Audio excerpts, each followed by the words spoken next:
Alors dans cette vidéo, on va parler du ciblage par mots-clés. Ça va être une grosse vidéo parce qu'il y a beaucoup de choses à dire. Déjà, un premier truc, c'est de choisir ses mots-clés en fonction du cycle d'achat. Ça, c'est vraiment, pour moi, c'est la plus grosse erreur que font tous les débutants. C'est-à-dire qu'ils vont mettre des mots-clés, mais qui sont beaucoup trop larges et qui correspondent à des mots-clés de gens qui font des recherches, mais qui ne sont pas encore prêts à acheter, vous voyez. Alors, on va essayer de rentrer dans le détail de tout ça. Déjà, vous expliquer un petit peu le concept d'entonnoir. Vous voyez ici à l'écran, admettons que je sois quelqu'un qui cherche à acheter une nouvelle télé. Et je vais finir par acheter la télé Philips 32 PFL 7603, d'accord? Eh bien, avant d'être mûr et de savoir que je veux acheter cette télé-là, je vais passer par tout un cycle qui est à peu près le même pour tout le monde en vérité. C'est-à-dire que tant que je ne suis pas suffisamment informé sur le marché de ce que je veux acheter, les options, les caractéristiques principales, les choses auxquelles il faut faire attention, les différentes marques. Vous voyez, il y a tout un tas de choses à connaître avant d'acheter quelque chose. Alors après, évidemment, si c'est un truc qui coûte 5 euros, j'ai presque envie de dire qu'on s'en fout un peu de connaître le détail et les informations, etc. Même si, dans une certaine mesure, il faut quand même savoir ce qu'on achète. Mais par contre, c'est sûr que si vous parlez d'acheter un drone qui vaut quelques milliers d'euros, ou d'acheter une télé qui vaut quelques milliers d'euros, bah là, forcément, c'est un achat qui est plus conséquent, et pareil pour une voiture, encore pire pour une maison, vous voyez. Donc ça, c'est à mettre en relation. Déjà, posez-vous la question, est-ce que ce que je vends, c'est un gros billet ou un petit billet? Si c'est un petit billet, les gens sont plus à même de pouvoir acheter facilement et rapidement entre le moment où ils se disent « tiens, j'aimerais acheter ça » ou « tiens, j'ai un problème » et le moment où ils achètent. Par contre, c'est un gros truc qui coûte cher. Il va se passer plusieurs jours, semaines, voire mois. D'accord? Donc ça, il faut en avoir conscience.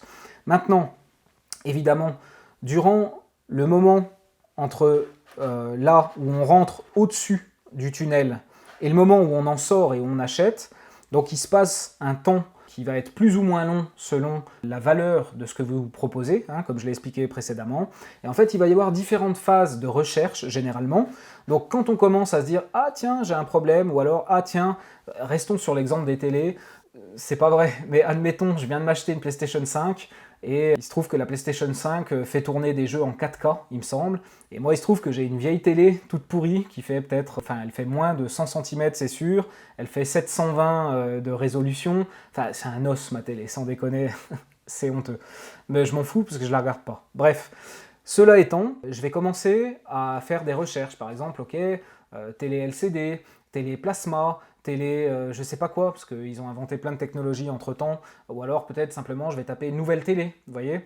Et puis là, je vais tomber sur des sites d'information qui vont commencer à me raconter l'histoire des télés depuis que moi j'ai arrêté de m'y intéresser, il y a peut-être 10 ans. Donc en 10 ans, il s'est passé telle technologie, après ils ont commencé à mettre des écrans incurvés, etc. Donc là, je vais apprendre, d'accord? Mais je suis pas encore chaud pour acheter. Si on me diffuse des pubs à ce moment-là, si quelqu'un vient se mettre sur nouvelle télé ou un truc aussi large que télé LCD par exemple, il va attirer du trafic, mais il ne va pas forcément attirer des gens qui sont prêts pour acheter. Il y a même de fortes chances que ce ne soit pas le cas, en vérité. C'est important de le comprendre. Ensuite, j'avance dans ma réflexion. J'ai toujours envie de m'acheter une télé, alors je commence à aller regarder, ok, le test de certaines télés, ou la comparaison entre la télé LCD et la télé incurvée, ou la télé plasma et la télé LCD. Donc vous voyez, je descends petit à petit dans mon entonnoir qui est ici, et on sent que je me rapproche. Je ne suis plus un newbie, je ne suis plus à taper des requêtes vraiment extrêmement génériques pour essayer de comprendre un petit peu l'écosystème dans lequel je vais avoir envie d'acheter quelque chose. Je commence à essayer d'être plus précis, je commence à utiliser des mots-clés un petit peu plus techniques, technologiques, qui sont adaptés aux différentes formes de télé, que je ne connaissais toujours pas quand j'étais en haut, d'accord? Ça c'est important. Et puis après, alors tout ça évidemment c'est un peu téléphoné, c'est un peu caricaturé, mais ça marche bien pour l'exemple. Et après, on va dire qu'une fois que j'ai compris, comparé, compris les technologies, etc., regardé les marques, etc., j'en suis au modèle. Et là, à la fin, je suis chaud, ça y est, je sais ce que je veux. Et alors, seulement à ce moment-là, je vais aller taper le nom de la marque et de la référence que je veux, d'accord? Là, je suis prêt à acheter. Maintenant, là où je veux vous emmener d'un point de vue réflexion avec ça, c'est important. Plus les mots choisis sont en bas du tunnel, c'est-à-dire ceux-là, d'accord? plus ils sont censés convertir. Et c'est logique, puisque les gens sont arrivés en bas de leur tunnel de réflexion. Ils ont toutes les informations nécessaires pour prendre leurs décisions. Donc c'est le moment où ils vont être chauds. Donc plus on choisit des mots-clés qui sont en bas, et plus c'est censé convertir. Ça, c'est un avantage. L'inconvénient, c'est aussi que plus ils sont en bas, et plus ça va coûter cher. Pourquoi? Parce que la concurrence, elle est maximum en bas, elle est maximum sur ces termes. D'accord? Et donc, puisque Google Ads est un système d'enchères, forcément, plus il y a de compétiteurs, plus les enchères vont être élevées. Et donc, il y a de fortes chances que la rentabilité ne soit pas extraordinaire en bas. Donc, moi, ce que je vous propose, après, on peut aller chercher des utilisateurs au niveau du haut du tunnel, donc on peut aller les chercher ici ou les chercher ici. Ça va, par corollaire, vous coûter moins cher puisqu'il y aura moins de concurrence, mais en même temps, il y aura moins de conversion aussi parce que les gens ne sont pas encore chauds à convertir à ces étapes-là.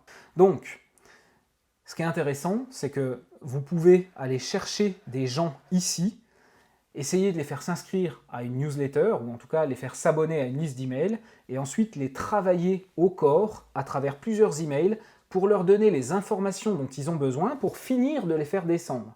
Puis l'avantage en faisant ça, quelque part, c'est que ici vous avez moins de concurrence, vous payez vos clics moins cher. Le système d'emailing, ça a un coût comme tout, mais dans l'ensemble, les emails, ça coûte quand même moins cher que la publicité Google Ads, par exemple.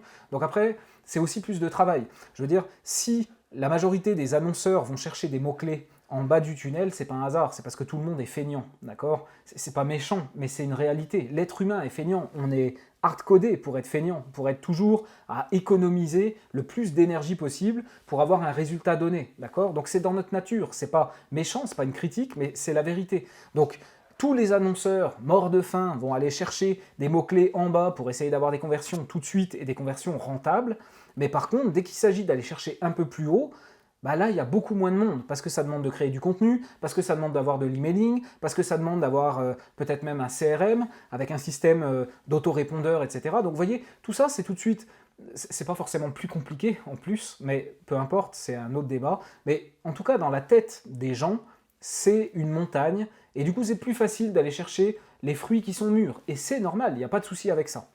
Mais voilà.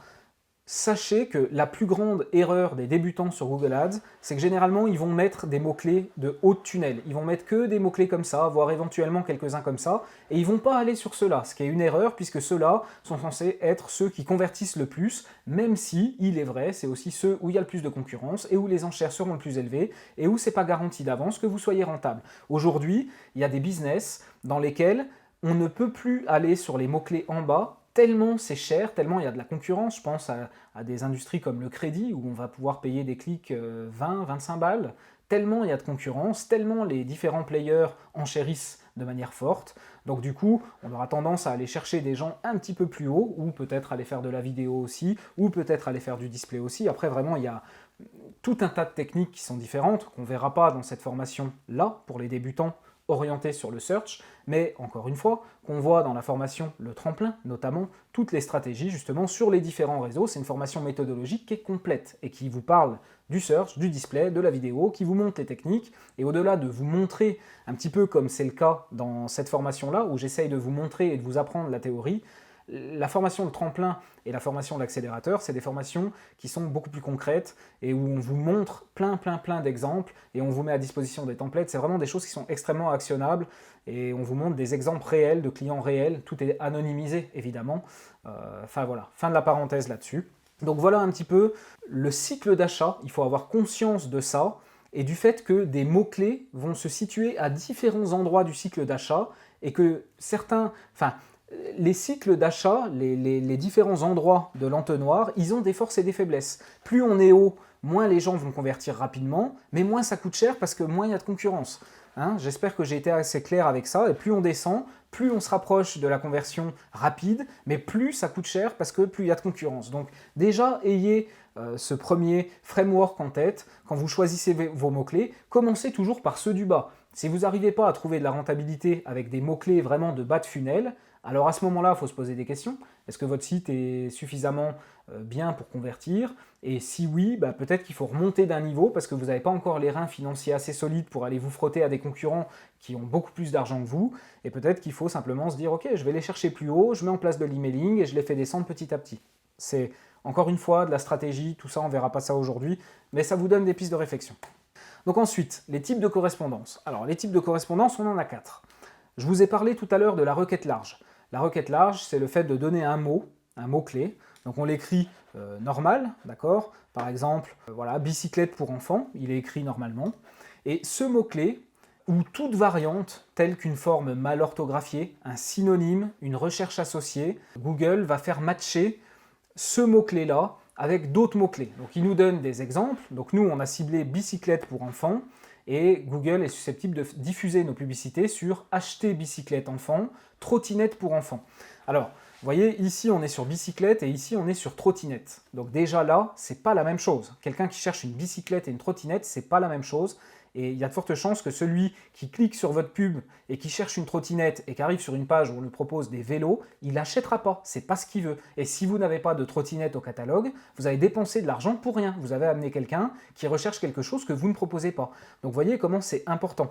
J'irai même plus loin en disant que là, les exemples qu'il donne sont relativement proches du mot-clé qui a été ciblé. Dans les faits, dans la réalité, Google fait matcher avec des choses qui sont beaucoup moins pertinentes que ces deux exemples-là. Donc il faut vraiment faire extrêmement attention. La requête large, c'est intéressant. Et attention, il ne faut pas cracher dessus. C'est intéressant dans le sens où ça vous permet de faire de la découverte. La découverte, c'est un concept que j'ai introduit un petit peu plus tôt dans les précédentes vidéos. En gros, vous allez pouvoir donner quelques mots-clés en large comme ça, et puis Google va faire matcher ça avec tout un tas de recherches réelles, et vous avez accès à ces recherches réelles, et vous allez pouvoir identifier à l'intérieur des nouveaux mots-clés et pouvoir les ajouter. Donc, dans un concept de découverte, la requête large, le type de correspondance requête large, il est intéressant. Par contre, inévitablement, il produira du déchet, et donc vous devrez monitorer activement pour aller supprimer tous les termes de recherche qui ne sont pas pertinents. Je ne rentre pas plus dans le détail maintenant, parce que ça, c'est quelque chose qu'on va voir quand on parlera d'optimisation. Alors, on est en juillet 2021 et je vous fais une petite mise à jour par rapport à ce que je vous ai dit. Déjà, comme vous voyez ici, le modificateur de requête large, ce qu'on appelait le BMM, c'est terminé. En fait, à partir de juillet 2021, donc maintenant, vous ne pouvez plus créer de mots-clés en BMM. Google ne vous empêchera de le faire, ça ne sera plus valide. Donc ça, c'est la première chose. Pourquoi je fais le choix de vous le laisser quand même et de ne pas avoir modifié complètement la vidéo? Eh bien parce que si vous travaillez sur des comptes qui ont un historique, c'est pas impossible que vous voyez des mots-clés en large modifié, et je veux que vous compreniez ce que c'est, et pas que vous soyez simplement étonné de vous dire mais qu'est-ce que c'est que ces trucs-là, comment ça se fait que dans la formation, j'ai jamais entendu parler de ces trucs-là. Donc pour l'instant, je fais le choix de laisser encore ça dedans, et puis peut-être que dans 6 mois, je mettrai à nouveau à jour, et puis cette fois, il n'y aura plus que la requête large, l'expression exacte ou la correspondance exacte, et que je ferai disparaître complètement le modificateur de requête large. Alors, au-delà du fait qu'on ne va plus pouvoir créer des mots-clés avec le modificateur de requête large, il y a eu une modification qui est quand même assez importante. Alors je vous montre ici.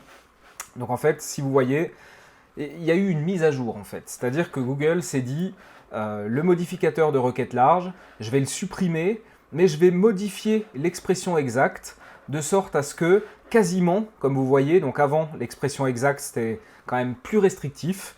Et puis, le modificateur de requête large, lui, il était un petit peu plus large, c'est normal, c'est ce qu'on attendait de deux types de correspondance qui soient différents. On veut qu'ils fassent des choses différentes, évidemment, des niveaux de contrôle qui sont différents.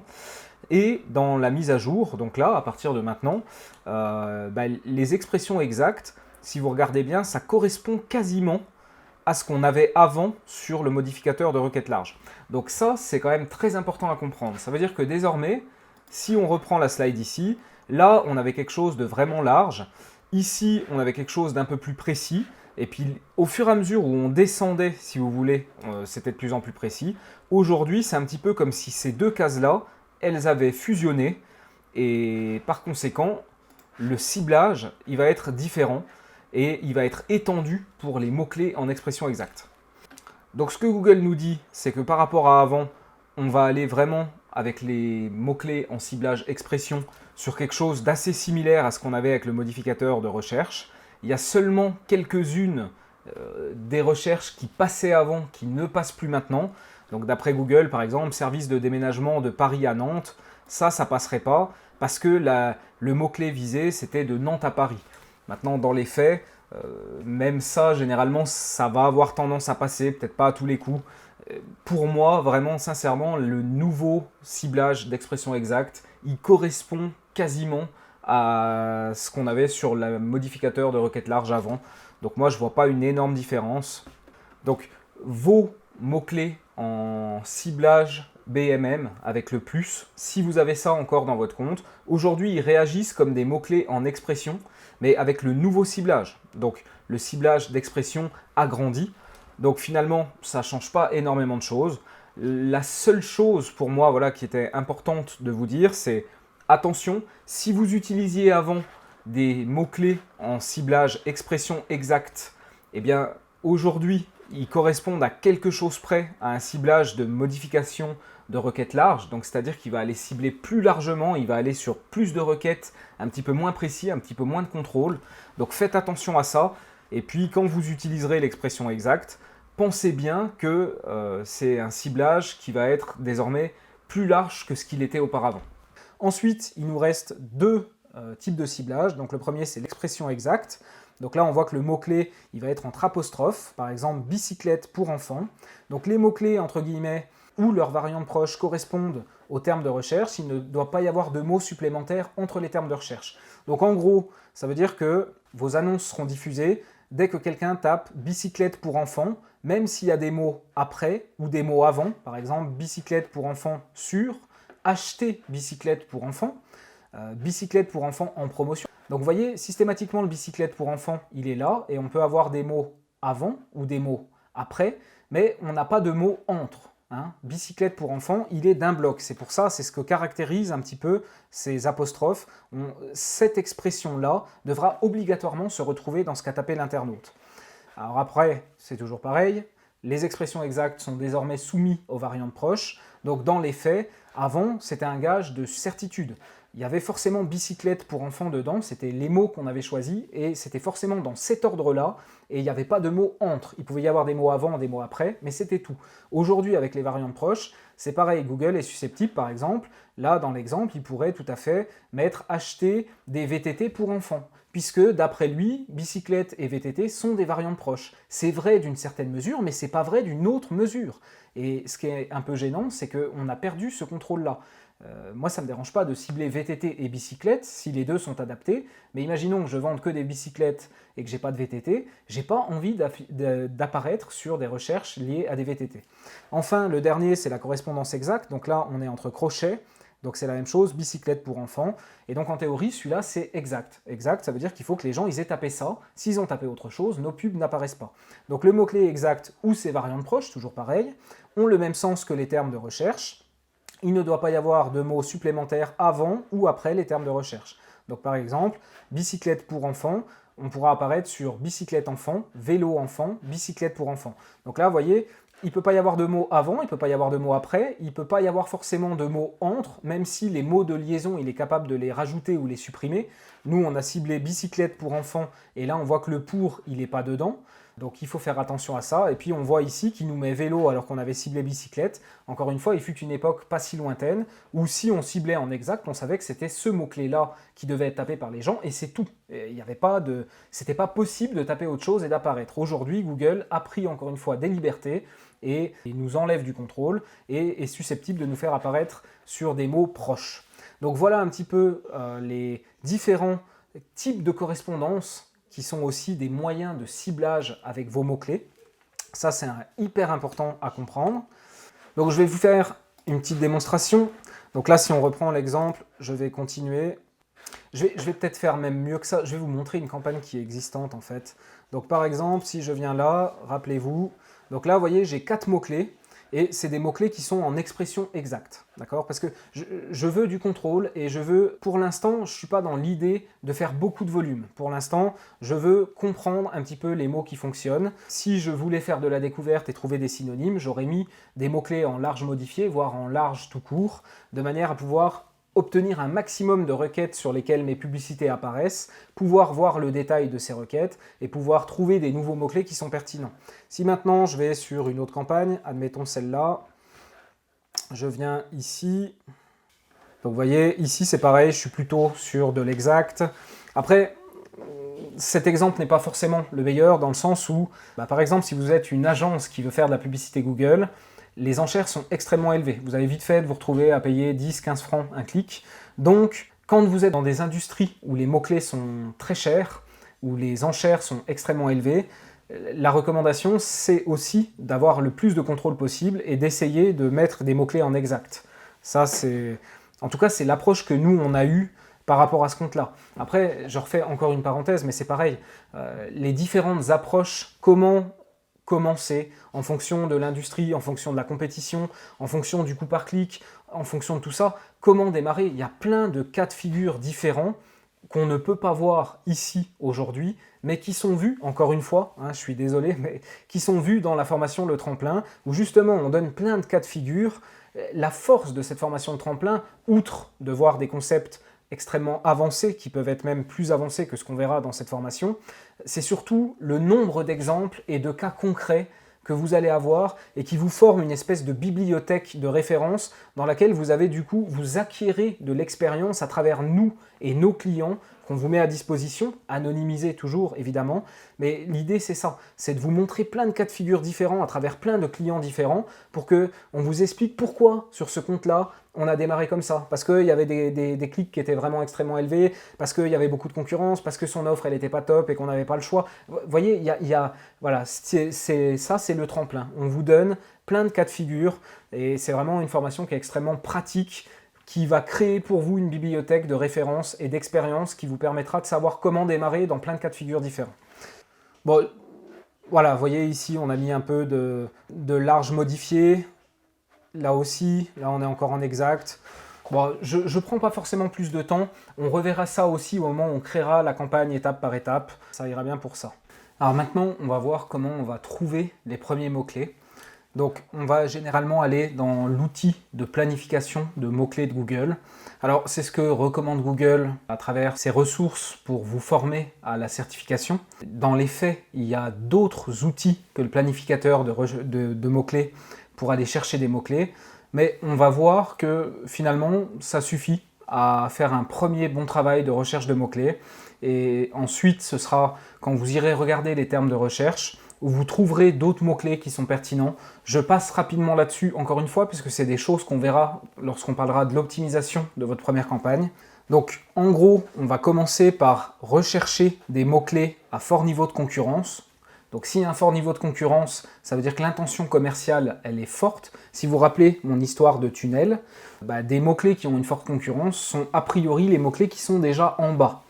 Et puis, facultatif, on pourra étendre la liste des premiers mots-clés qu'on a trouvés en les proposant à Google pour qu'il en trouve d'autres. Donc je vais vous montrer ça de manière concrète pour que vous puissiez comprendre comment on fait. Donc, dans votre compte, vous venez ici dans les outils et paramètres, vous venez au niveau de l'outil de planification des mots-clés, vous cliquez dessus. Là, vous arrivez sur cette interface. Donc ce que vous souhaitez faire, c'est trouver des nouveaux mots-clés. Donc vous avez la possibilité de commencer en donnant quelques mots-clés, et puis Google va vous en trouver d'autres, ou vous pouvez commencer par un site web. Alors personnellement, j'aime bien commencer par un site web, et ici je vais être susceptible de donner soit mon site web à moi, soit le site web d'un concurrent, soit les deux en fait. Donc admettons que je commence par mon site à moi. Donc je vais utiliser soit l'intégralité du site, soit utiliser seulement cette page-là. Ça c'est la page d'accueil de mon site. Ensuite, ici, je vais déterminer la zone géographique et la langue qui m'intéresse. Donc moi, je veux bien aller sur la France, mais je pourrais, vous voyez, si j'avais envie, aller sur quelque chose de à la fois beaucoup plus large, ajouter plusieurs pays, ou alors regarder au niveau d'une ville, d'un département seulement. Donc la France, comme je disais, ça m'intéresse, ça va bien. La langue, c'est le français, mais là aussi, je pourrais choisir d'autres langues. Je vais utiliser l'intégralité du site. Je vais lui demander de me donner des résultats. Donc là, il fait une recherche, il scanne l'intégralité de mon site. Et par rapport à ça, il va me donner la liste des mots-clés qui, d'après lui, correspondent au contenu de mon site web. Et puis, ici, vous avez donc différentes colonnes. Moi, ce que je vous recommande, c'est d'aller au niveau de la concurrence, de cliquer dessus et de trier et de regarder en priorité les mots-clés qui ont une concurrence élevée, puisque rappelez-vous, généralement parlant, il faut commencer par ces mots-clés-là parce que c'est ceux qui ont une intention commerciale et qui sont susceptibles de déclencher des conversions rapidement. Donc en général, on commencera plutôt par cela. Donc là, il me propose, ok, livre Google Ads. Alors dans mon cas, j'ai pas de livre à vendre, donc ça m'intéresse pas. Spécialiste Google AdWords, ça c'en est un qui est pas mal. Google Ads pour les nuls, non. Encore que Google Ads pour les nuls, ça peut être intéressant dans le cadre d'une formation débutant Google Ads, vous voyez. Donc celui-là, il peut être intéressant. Agence Google Shopping, gestion Google Ads Agence, spécialiste Google Ads. Donc vous voyez, optimiser campagne Google Ads. Tout ça, c'est des mots-clés qui sont avec une concurrence élevée et qui ont effectivement une forte intention commerciale. Après, quelque chose qui est intéressant ici, c'est Google vous dit si les mots-clés, vous les ciblez déjà ou non. Donc vous voyez, celui-là, je le cible déjà. Donc il me dit c'est dans ton compte. Il me donne aussi des fourchettes d'estimation du prix d'enchère. Donc le prix pour avoir ça, en gros, ils appellent ça l'enchère de haute page, fourchette basse. Moi, c'est ce que j'appellerais l'enchère de première page. C'est-à-dire que si vous voulez être diffusé sur la première page, si vous voulez avoir un volume substantiel de diffusion, il faut miser ça au minimum. Après, faites attention, Google, évidemment, il est intéressé, il est parti pris dans ça. Donc, il va souvent avoir tendance à vous proposer des enchères qui sont plus élevées que la normale. Vous pourriez commencer avec ces enchères-là et voir ensuite, par rapport à vos parts d'impression et aux résultats, si c'est rentable. Et à ce moment-là, vous ajusterez vos enchères, soit plus cher, soit moins cher. Mais vous pouvez aussi commencer un petit peu plus bas. Par exemple, ici, il me dit qu'il faudrait commencer à 3,84. Moi, je pourrais tout à fait commencer à 2 € et vérifier si effectivement j'ai besoin de monter aussi haut pour avoir des impressions ou si commencer plus bas, j'aurai des impressions. Dans la plupart des cas, en commençant plus bas, on a quand même des impressions. Donc attention, Google vous donne des estimations d'enchères sur lesquelles miser par rapport aux mots-clés que vous trouvez ici. Mais dans les faits, vous pouvez souvent démarrer plus bas. Mais il y a des fois où l'enchère, l'estimation était juste, et tant que vous êtes plus bas que cette enchère, vous aurez 0 impression. Donc ça, c'est à tester au coup par coup. Je dirais que moi, ma règle, c'est de toujours commencer plus bas, mais de très rapidement réévaluer. Si au bout d'un jour ou deux, j'ai eu 0 impression ou juste quelques impressions, alors je vais monter mon enchère de sorte à essayer d'arriver au même niveau que ce qu'il me proposait ici. Et puis là, on a ce qu'on appelle l'estimation d'enchère de haute page, donc là, pour être vraiment en haut des résultats. Et là, vous voyez que les estimations sont quand même nettement plus chères. Donc sur gestion Google Ads, on peut arriver à un clic aux alentours de 28 € le clic, d'accord? Donc ça rigole pas.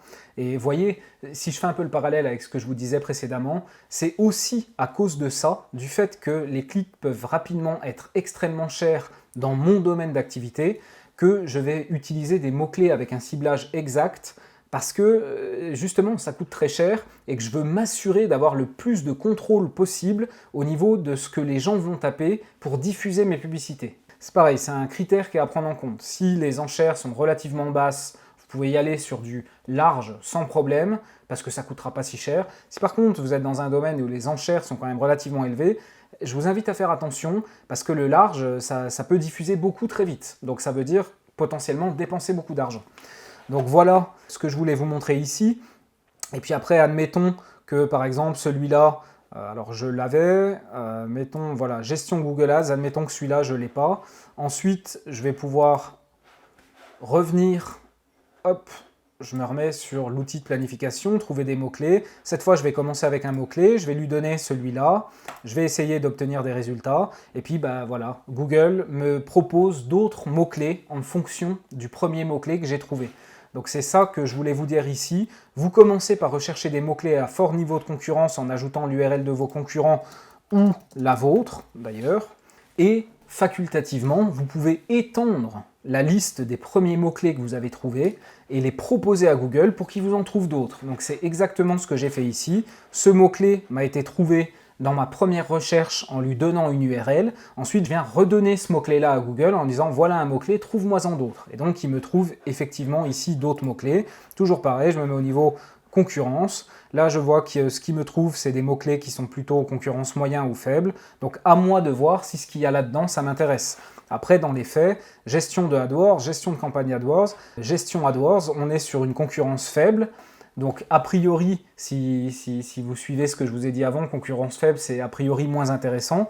Maintenant, dans les faits, gestion Google Ads ou gestion de campagne AdWords, pour moi, ça veut dire la même chose, c'est la même intention qu'il y a derrière, donc c'est intéressant. Et même si c'est en niveau faible, je le prends. Donc, vous voyez, je pondère un tout petit peu mes propos.